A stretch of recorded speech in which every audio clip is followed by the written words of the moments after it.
खंडन भव बंधन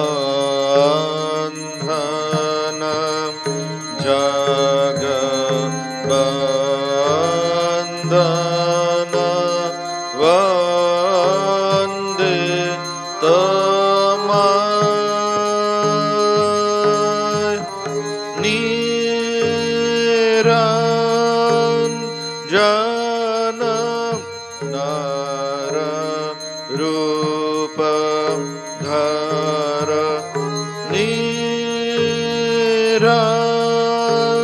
निरंजन नर रूप धर निर्गुण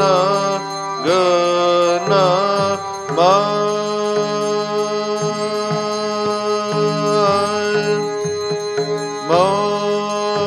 मोचन अघ दूषण जग भूषण चेत घन काय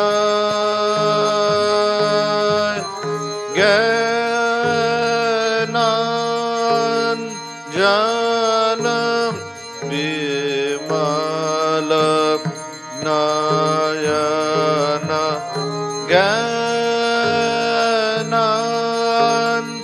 ज्ञानांजन विमल नयन वेखने मोह जाय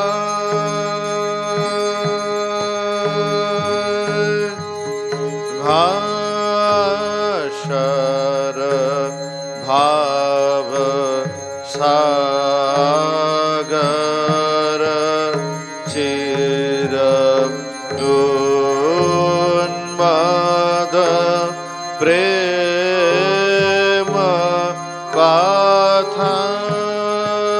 पाथर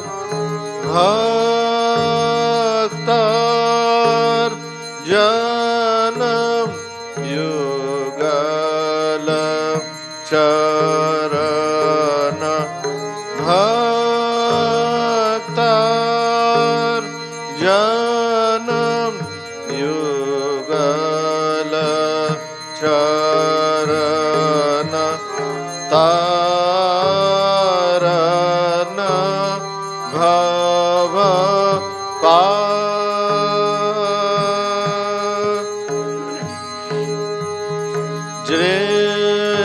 जृम्भित युग ईश्वर जगदीश्वर योग सहाय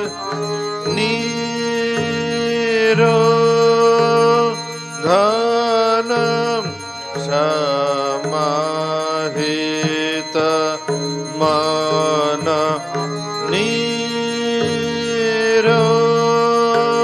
निरोधन समाहित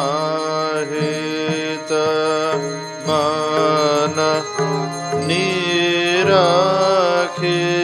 तव कृपा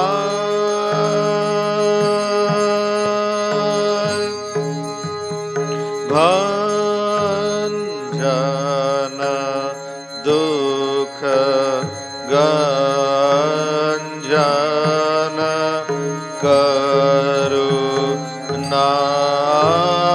करुणाघन कर्म कठोर प्राणार्पण जगत तारण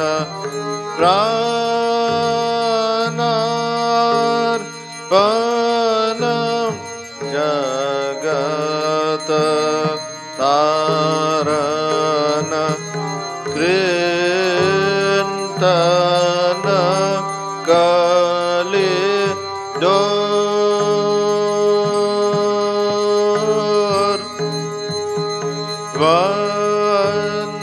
Vanchana Kama Kanchana Ati Nindita Indriya Rag Tagish Sharam He Nara Vara Tagish Sharam He Naram Vara Deha Pade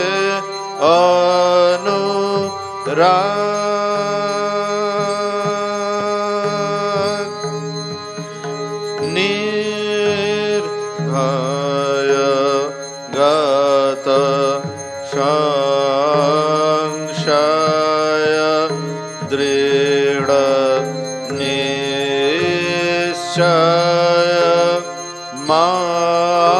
Manasa Van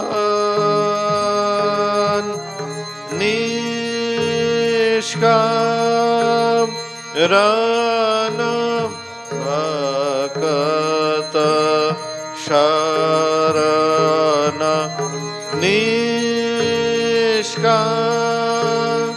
Ranam Bhakata Sharana Tyaji Jati Kula Man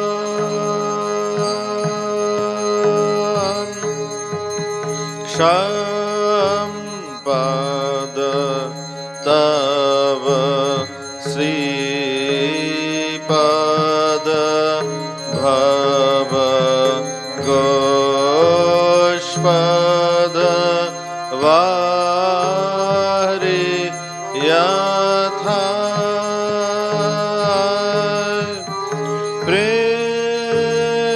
Premar Panam Shamam Dara Shana Premar Panam Shamam Dara Shana Jaga Jana Dukha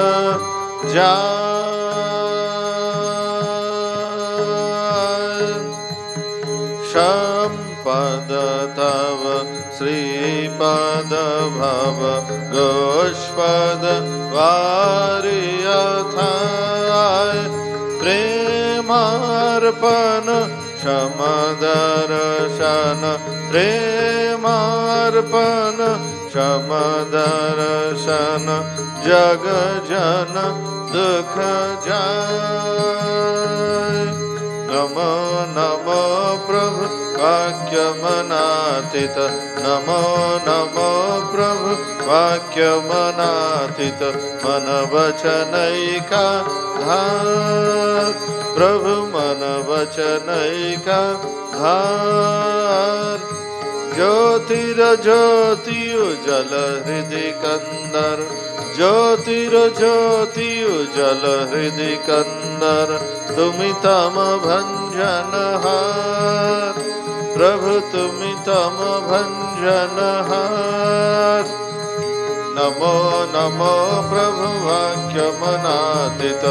Namo Namo Prabhu Vakyamanatita Manavachanaika Dhar Prabhu Manavachanaika Dhar Jyotira Jyoti Ujala Hridi Kandar Jyotira Jyoti Ujala Hridi Kandar Tumitama Bhanjanahar Prabhu Tumitama Bhanjanahar Dhe Langa Ranga Bhanga Baje Anga Shanga Bridanga lung रंग भंग बाजे अंग शंग मृदंग गाय छे छंद भक्त वृंद आरती तमार गाय छे छंद भक्त वृंद आरती तमार जय जय आरती तमार हर हर आरती तमार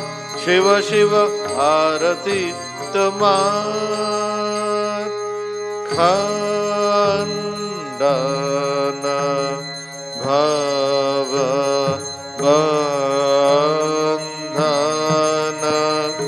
जग बंधन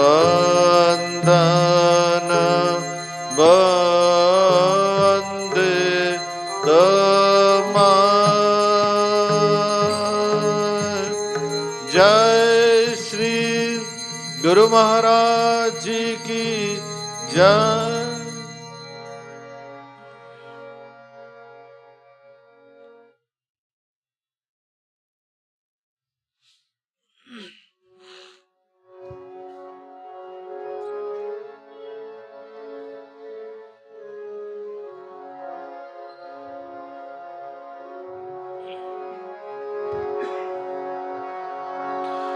ओम ह्रीं ऋतं त्वमचलो गुणजित् गुणेड्यः नाक्तं दिवं सकरुणं तव पादपद्मं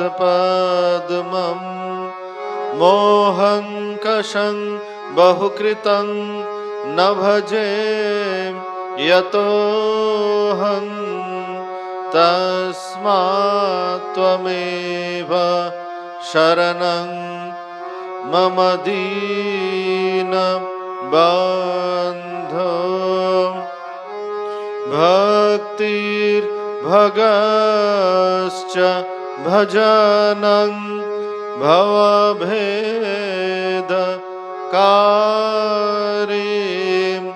गच्छन्तलं सुविपुलं गमनाय तत्त्वं वक्त्रोद्धृतोऽपि हृदये न मे भाति किञ्चित् तस्मात् त्वमेव शरणं मम दीन बन्धो।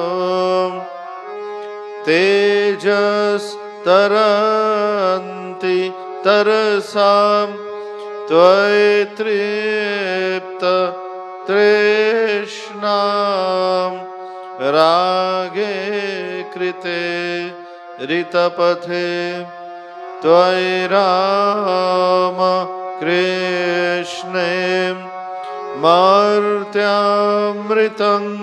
तव पदं मरणोर्मि नाशं तस्मात् त्वमेव शरणं मम दीन बन्धो। कृत्यं करोति कलुषं कुहकान्तकारीं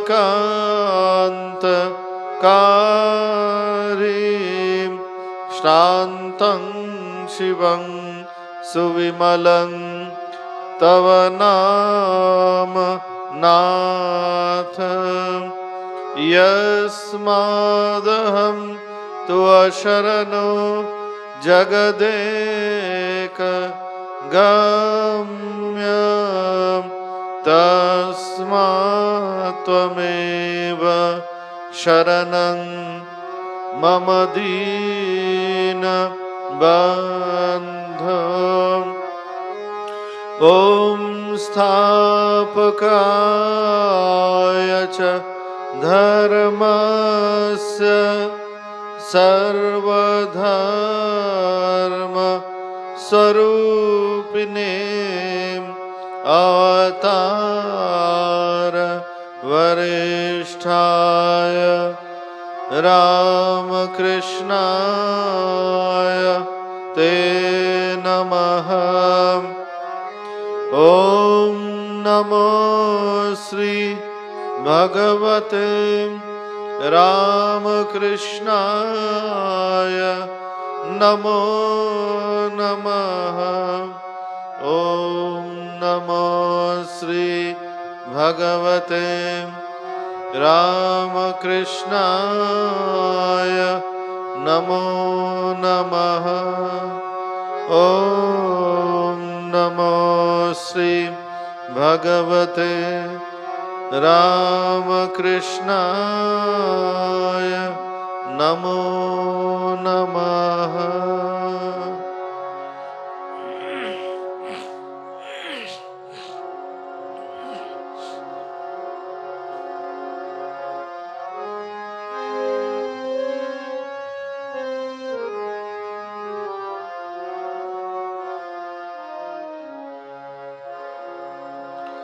ॐ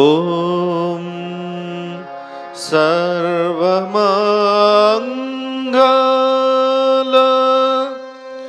माङ्गल्ये शिवे सर्वार्थ साधिके शरण्ये त्र्यंबके गौरी नारायणी नमोस्तुते।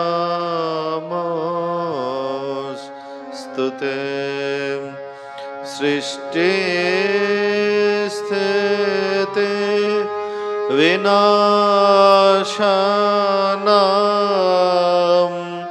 शक्ति भूते सनातनी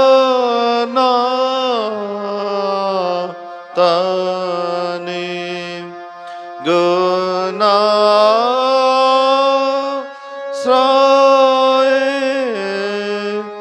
गुणमय नारायणी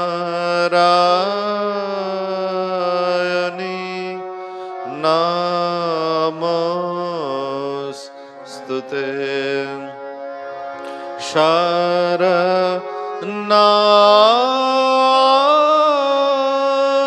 शरणागत दीनार्त परित्राण परायणे सर्वस्यार्ति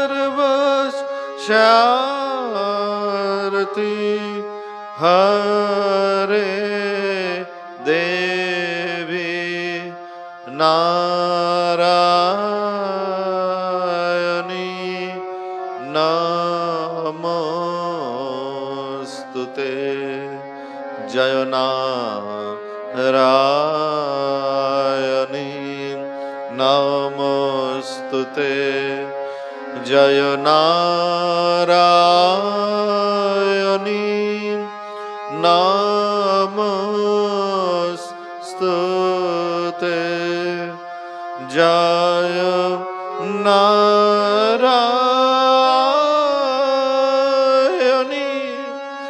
नमोस्तुते। जय नारायणी नमोस्तुते।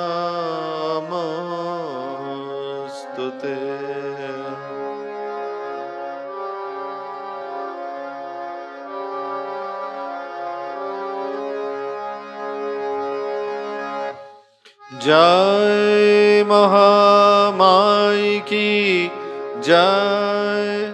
जय भगवान श्री रामकृष्ण देव की जय। जय स्वामी जी महाराज जी की जय।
Hello, check.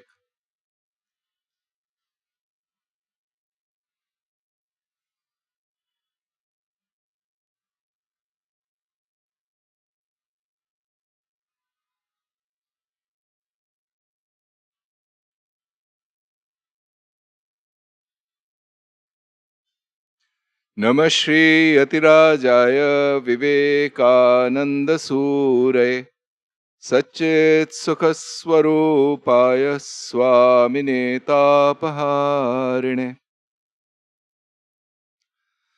So today we will conclude this particular lecture, The Absolute and the Manifestation by Vivekananda.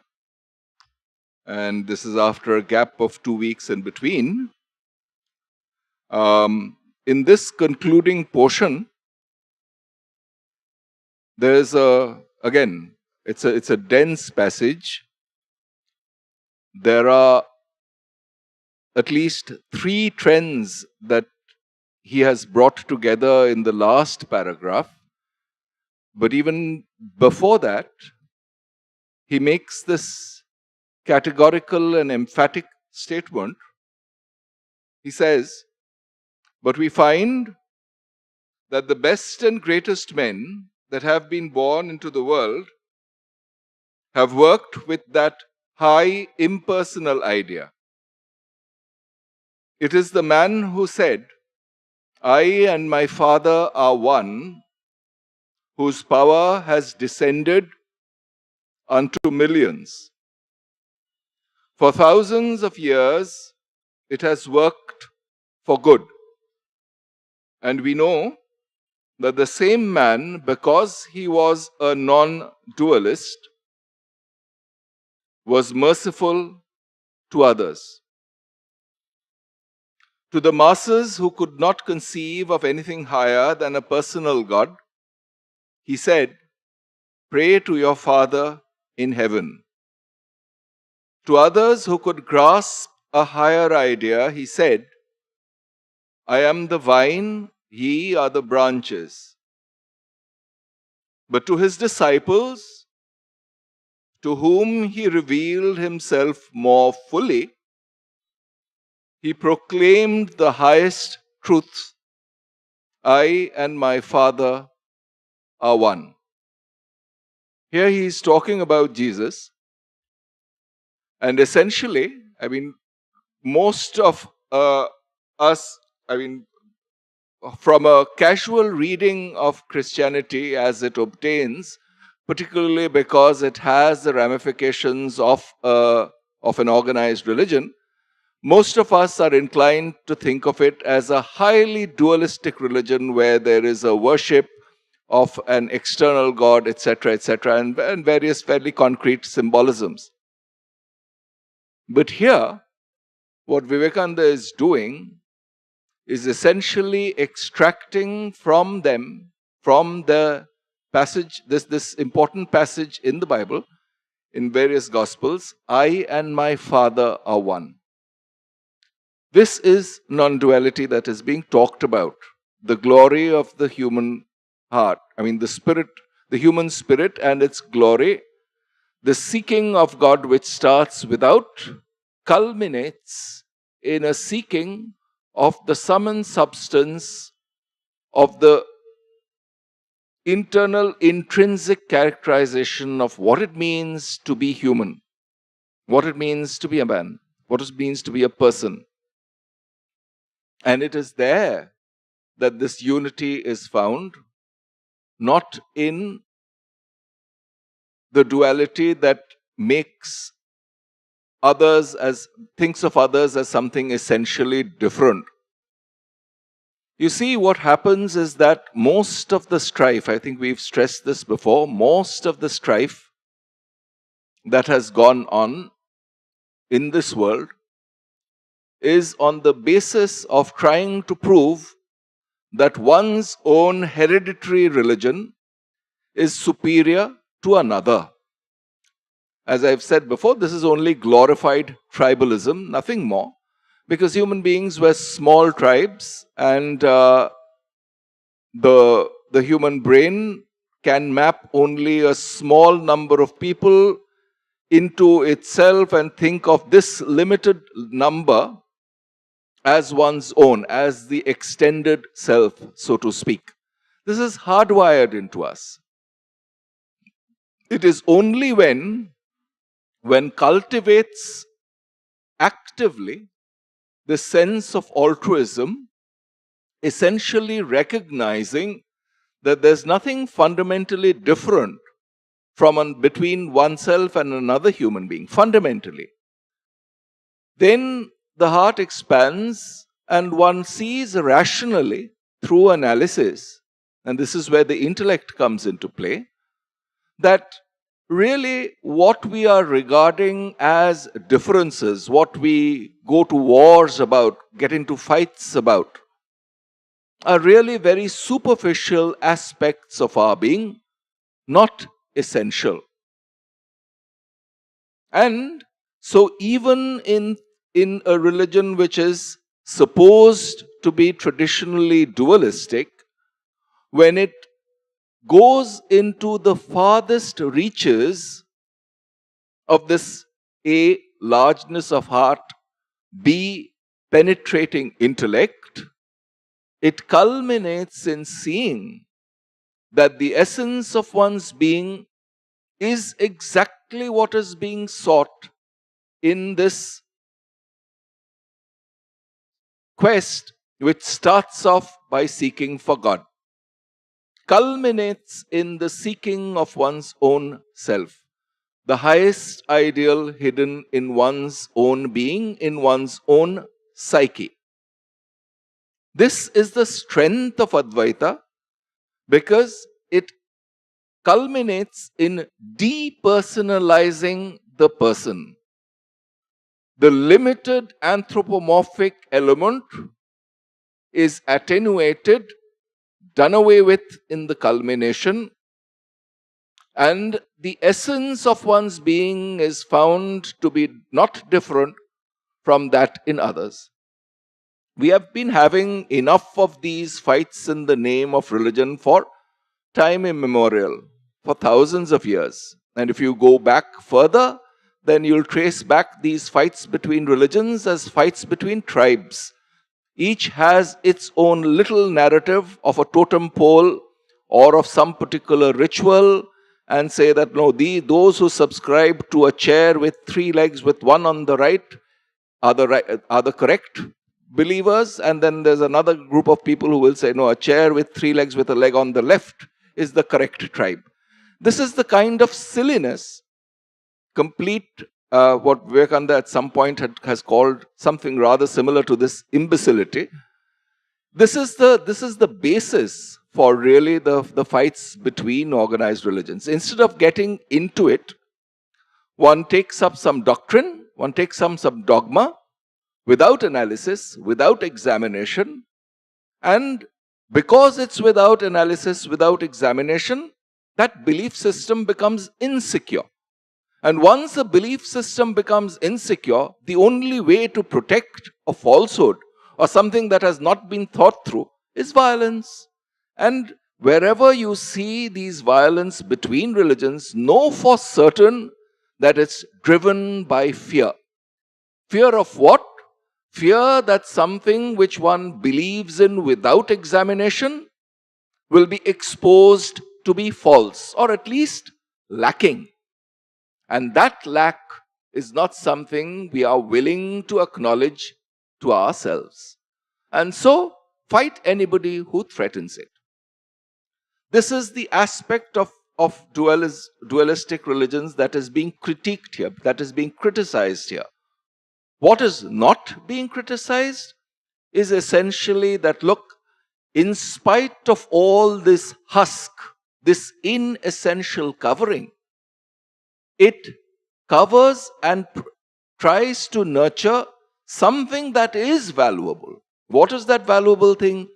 This quest for truth, for love, for existence in its most universal form, hidden in every heart. That is not restricted to people belonging to any particular sect. And therefore, Vivekananda here has picked up this one traditionally dualistic religion, namely Christianity, and has unraveled from within itself the highest aspects of non-duality, of Advaita there. Then he goes on and makes, in a sense, an even more drastic statement. This was about Christianity, which has been recognized as an orthodox dualistic religion. Yeah? Next, he comes to Buddhism, which traditionally has been regarded as agnostic, not believing in any of these dualistic gods. And it's really here that one comes very close to non-duality, to Advaita. It was the great Buddha who never cared for the dualistic gods and who has been called an atheist and materialist, who yet was ready to give up his body for a poor goat. That man set in motion the highest moral ideas any nation can have. Whenever there is a moral code, it is a ray of light from that man. We cannot force the great hearts of the world into narrow limits and keep them there, especially at this time in the history of humanity, when there is a degree of intellectual development such as was never dreamed of even 100 years ago. When a wave of scientific knowledge has arisen, which nobody, even 50 years ago, would have dreamed of. By trying to force people into narrow limits, you degrade them into animals and unthinking masses. By trying, I'll repeat that statement. This is where, essentially, if you read Vivekananda's lectures, it's almost like a piece of music which is reaching a crescendo as it culminates. Yeah, it ends always on this very elevated high note. By trying to force people into narrow limits, you degrade them into animals and unthinking masses. You kill their moral life. What is now wanted is a combination of the greatest heart with the highest intellectuality, of infinite love with infinite knowledge. The Vedantist gives no other attributes to God except these three, that He is infinite existence, infinite knowledge, and infinite bliss. And he regards these three as one. Existence without knowledge and love cannot be. Knowledge without love and love without knowledge cannot be. What we want is the harmony of existence, knowledge, and bliss infinite. We want harmony, not one-sided development. And it is possible to have the intellect of a Shankara with the heart of a Buddha. I hope we shall all struggle to attain that blessed combination. This is where this particular lecture ends. But this particular paragraph is rich in ideas. See what he is drawing from. He is throwing to the winds, in some sense, all caution, all restraint, and is speaking about his deepest convictions. He's talking about Buddha, who has been called an atheist and a moralist by basically priests. Priests who wanted to control and have a command over society. Their hegemony was overthrown by this person who came up and essentially challenged their maxims, their doctrines, and said, if you think that slaughtering a goat or whatever is going to bring you great benefit, then why not slaughter another human being? Here I am giving my head for slaughter. This is the story that is associated with him. What leads a person to make this kind of a tremendous, impressive offer?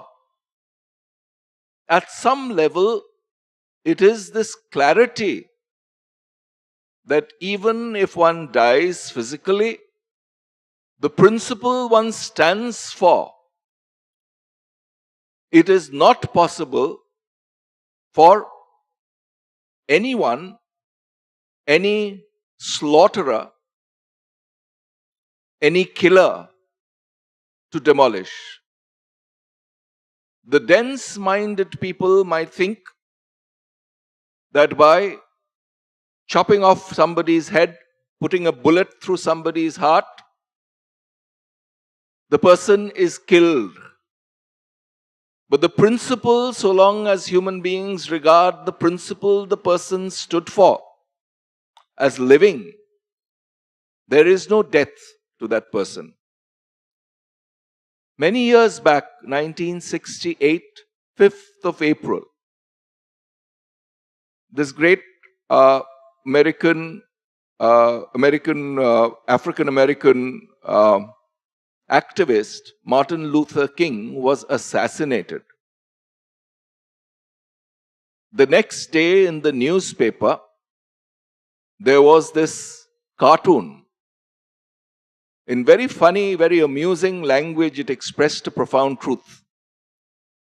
It shows Gandhi speaking to Martin Luther King, saying, "And they really think that they have killed you." This was a cartoon that appeared the very next day. It's that spirit of real non-violence backed by enormous strength, that leads these people forward. People who have been violent and killed somebody, lost in history. But the principle that these great people stood for still inspires us. Which means 50 years after their death, 100 years after their death, these ideas are living in each one of us. Have people been killed by these? No. This means that even at what we call a secular level, people recognize that the principle is superior, the living principle is superior to the individuated being. The individual being lives, dies, decays, but not the principle that the person stands for. So long as that person's life is authentic, the principle lives on. So even at a very mundane level, we do recognize this. We do recognize that this physical reality, which is all that can be threatened by killers, which is all that can be threatened by death, is not the be-all and end-all. The human spirit reigns supreme and lords over all that is subject to decay and death. Where does this principle come from? And it is here that the impersonal stand, the impersonal enquiry, the impersonal stand or the impersonal enquiry does not mean that it's a dry intellectual enquiry. Completely the opposite, because it digs into the depth of something that is universal in human existence, which is why these people whom we regard as the prophets of impersonal perspectives, they live on so long because they have discovered something universal.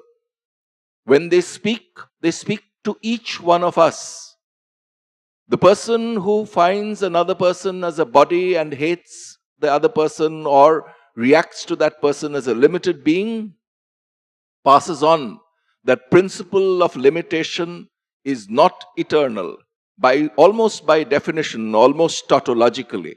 Whereas these universal principles live on, hence the emphasis on non-duality. This is one thing, and here he has brought up this example of the Buddha, who did not recognize the customs of the traditional religion of the time. Yet, what he spoke was the truth. Very simple things. Very simple things.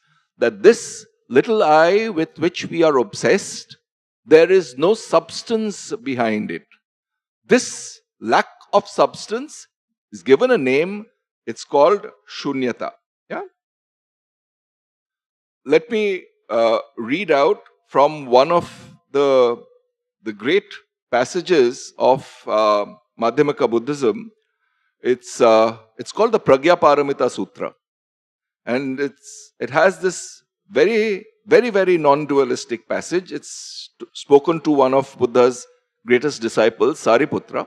It says, "Iha Sariputra sarvadharma shunyata lakshanaha anutpanna aniruddha amala avimala anuna aparipurnaha tasmat Sariputra shunyatayam na rupam na vedana na sangya na samskara na vijnanam." Here, Sariputra, all things have the characteristic of shunyata, lack of permanent substance. This word has been much misunderstood, particularly amongst people who want to have some empirical thing outside themselves declared as a reality. All things have the characteristic of emptiness. So this shunyata has been translated into emptiness, and people have misunderstood it as nihilism. This has led to this very superficial critique that the Buddhist philosophy is nihilistic. It does not. There is no belief in anything. Nagarjuna, perhaps the greatest philosopher of India, I mean, in the 1st century AD, he basically said that, look, that's like catching hold of the snake at the wrong end. Yeah? Instead of carrying on this analysis to the hilt,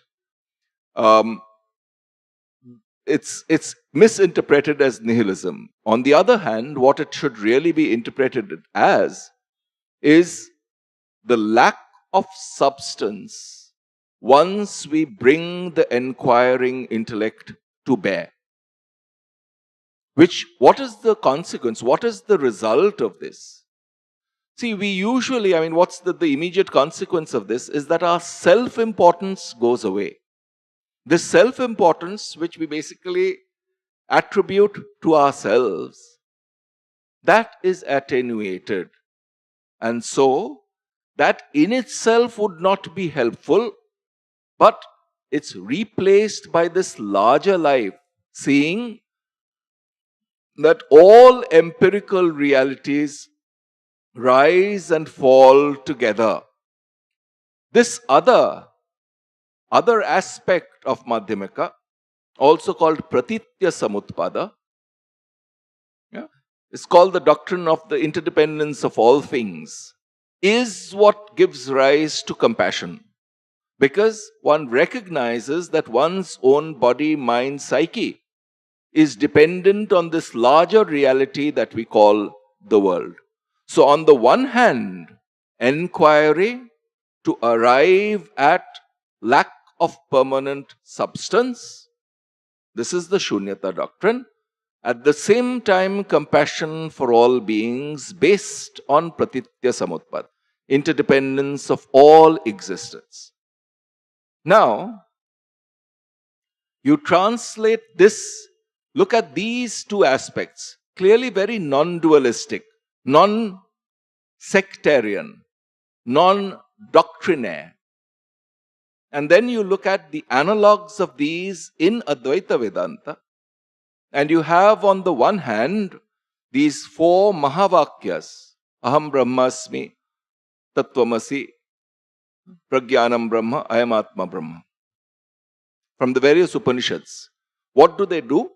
They inquire into the subject, this I this empirical I with which we behave with the world, and then ask, what is the reality behind it?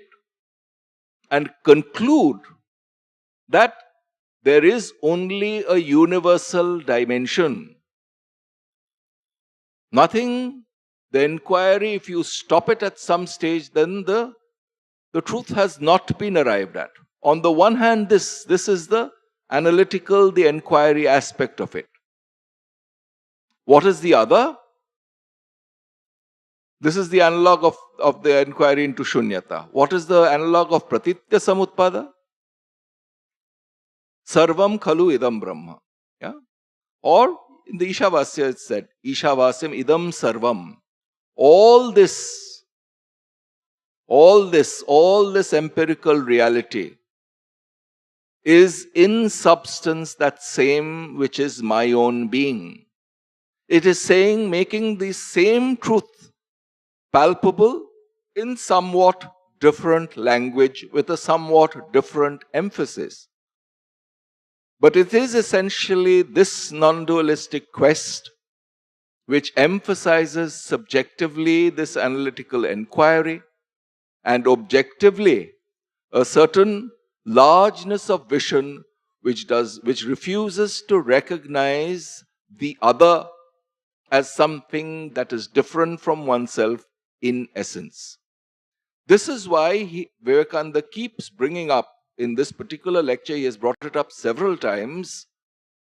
He regards Buddhism and Advaita as things which are very closely related. If you read the literature there, in both aspects, sometimes it's very difficult to discern where is one ending, where is the other beginning.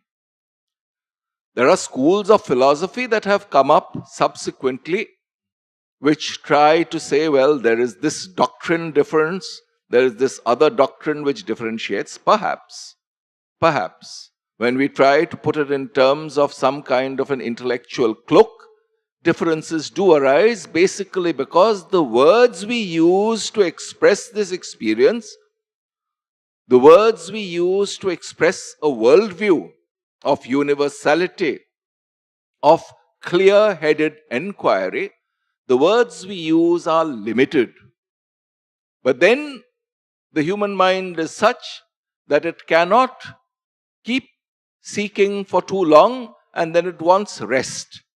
And when it wants rest from either this quest for universality, this inquiry into truth, it comes to rest on a doctrine and stops progressing. Then the conflict, first an intellectual conflict between ideas starts off, and then if it becomes at a crude level, it comes to violence and fighting. But if the inquiry is proceeded with, if one goes further, goes deeper, then these superficial linguistic differences start fading away, because one realizes, one understands that these words that are used are only symbolisms. They are pointing to a reality. And that reality is to be searched for, sought with great eagerness. It's precisely when that eagerness is lacking, when that spirit of inquiry is dulled, that these conflicts start arising. These conflicts are never there amongst people who regard this quest, be it dualist, be it non-dualist, be it agnostic like Buddhism, be it atheistic like Jainism. The quest is all important, not the theology, not the ritual. And once that core aspect is caught hold of, there is no conflict. And that core aspect is then understood best. And this is where Advaita comes into play, and this is really its forte. This attitude, this intellectual superstructure is non-exclusive, it's inclusive. And therefore, with that background, it is easier, it's much easier to grasp the synthesis, to grasp this core aspect of different religions. in the introduction to the complete works of Vivekananda, Nivedita quotes Vivekananda, saying, our master used to say that science, art, and religion are three ways of approaching the same truth. But one must have the philosophy of Advaita to understand this. It is only when the core quest is identified, and core quest is identified as a quest for what? A quest for existence, consciousness, bliss. Yeah? This is what has been emphasized in this passage here. Yeah? Existence without conditioning, knowledge without conditioning, bliss or joy without conditioning. And once one finds that universality, then these boundaries between cultures, these boundaries between countries, these boundaries between organized religions. Yeah, I mean, we've had fights between Shaivites and Vaishnavites, between one sect of Vaishnavites and another sect of Vaishnavites. Essentially, what it all boils down to is basically that same tribalism passing itself off in glorified terms. Again, trying to prove one is superior to another.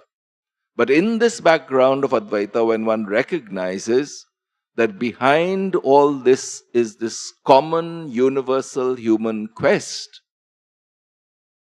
then these differences start ceasing.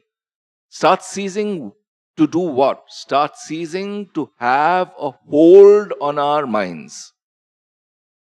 And so he goes on to say that it is, where exactly is what exactly exposes the paltriness, the shallowness of these dogmas held on to by organized religions. And there he says, I'm repeating this, wave of scientific knowledge has arisen which nobody even 50 years ago would have dreamed of.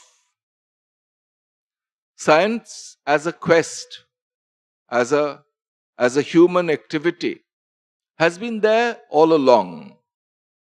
But it caught hold of the psyche of people relatively recently. And the methodology, the scientific methodology, what does that mean? It basically means examine empirically, infer rationally. Then, so this is essentially what in Sanskrit would be called pratyaksha and anumana. And then, what is it that gives it the strength? It makes, once you have understood something thoroughly in terms of impersonal principles, then one can make predictions which are not guided by emotions, not guided by one's prejudices, not guided by which side one inclines to in some political or religious debate, but it is guided by impersonal truth. This is what Vedanta calls Vastu Tantra Jnana, objective knowledge, not personal knowledge, not personal opinion, not personal prejudice. That is called Purusha Tantra. Where you can either think of it in one way or another way, or not think of it at all. Kartum, akartum, anyatha kartum shakyate. These are the words that are used. But the scientific spirit is something that seeks on a daily basis this Vastu Tantra knowledge, objective knowledge, which is beyond doubt. What makes it beyond doubt? Let me give you an example. See, this discovery of general relativity more than a century ago by Einstein was really based on trying to unify deep aspects of this physical reality at a certain level of abstraction. So he managed to unify the notion of mass with the notion of space via this idea of gravity. A development over the Newtonian idea, which was more dualistic. Now, that theory was very fine because, and it was accepted by people as valuable, basically because it succeeded in unifying various fragmented pieces of knowledge that we have. This is exactly the principle of knowledge. It unifies fragmented knowledge into something that is more fundamental, more universal. But there was more. It predicted something. It predicted something which the earlier knowledge was incapable of grasping. What is that? It predicted that light from distant stars, when they went around the sun before reaching the earth, they would bend. Nobody thought of light bending before that. They thought light travels in a straight line. But the theory of relativity predicted, against common sense, against commonly held prejudice, it predicted that there will be bending of light. And this was actually checked. So once one makes that prediction, that's a concrete thing. This is where the strength of science lies. Kind of sticks out its head and says, look, if this theory is true, then such and such thing that we do not believe in is actually true. It is against our common wisdom, nevertheless it is true. And then that new prediction needs to be verified experimentally. And once one verifies it, so basically people did not seek clarity about these experiments before the prediction of relativity. And there was an eclipse, a solar eclipse. And during this, because what is the problem in trying to check this experimentally? See, the sun is very bright because it's very close to us. So because of this high amount of light, it is not possible to check for starlight going around it. But in the case of an eclipse, this brightness of the sun is shielded for a while, and you can detect where starlight is coming from, how much it is bending. So this experiment was conducted, and it's a famously known fact that this prediction of bending was checked and found to be true. This is the strength of science, and this is what has come into being and has become something that we go through in our day-to-day life almost in a way that is taken for granted. For example, when we go out from here and cross the ceiling, that's a huge construction. But how is it held in place? Yes, one will say basically there are these civil engineering principles. But where do those civil engineering principles come from? They basically come from this abstraction. Essentially, their Newtonian mechanics is good enough. But that is what leads to the constructions of these bridges that we use, cars that we drive, phones that we use, and so on. Our day-to-day existence is dependent on these impersonal universal facts. And the quest for these universal impersonal facts in the empirical world is something we call science. And these are regarded as true, not in terms of what opinion one might have or not, but in terms of everybody's action. When a person falls ill, does that person go to a quack? Does that person indulge in all kinds of superstitions? Or does he or she get examined by a doctor who knows the business? And once one sees that, look, this is what is happening, then we recognize that it is this impersonal truth that has the strongest hold over our lives. We instinctively recognize gravity when we walk from one place to another. It is just that we have been able to verbalize it in terms of an abstraction. But our instinct is to recognize this impersonal universal fact. Religious dogmas were found wanting. That scientific revolution is what Vivekananda is referring to here. But, and here is the culmination of this lecture. But this particular scientific spirit also can then be directed inwards. And that is this analytical intellect that Vivekananda talks about. Inquiry into one's own heart. Asking, what exactly does it mean to say that I exist as a member of this species, I exist as a human being, I exist as a person. Equally inquiry to ask whether I am really different from this other person on the street. And when one basically gets clear answers to this question, clear answers, demystified them, then the goal that is being talked about here, for want of better word, as spirituality, that goal is something that comes closer to us.